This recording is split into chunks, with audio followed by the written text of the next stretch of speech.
ছেলে বিদেশ গেছে, উপার্জন করে টাকা পাঠাবে সব বাপের নামে মায়ের নামে, তারা যা খুশি করবে, তারা সেখান থেকে বৌমাকে যা দেওয়া দিবে আর যা দেওয়ার না দিবে না।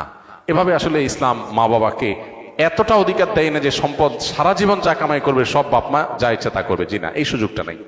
একটা সন্তান যখন প্রাপ্তবয়স্ক হয়, সে যখন উপার্জন করে তার সকল টাকার পয়সা এনে মায়ের কাছে দিতে হবে, বাবার কাছে দিতে হবে, তারা যা খুশি করবে না, শরীয়ত এটা বলে না। শরীয়ত বলে সম্পদ যে উপার্জন করেছে এর ব্যাপারে অধিকার একমাত্র তার।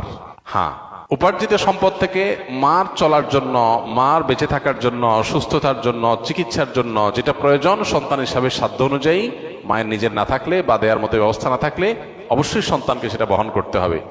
আর স্ত্রীর সর্বাবস্থায় স্বামী হিসাবে স্ত্রীর ভরণ পোষণ এটার ব্যবস্থা করতে হবে।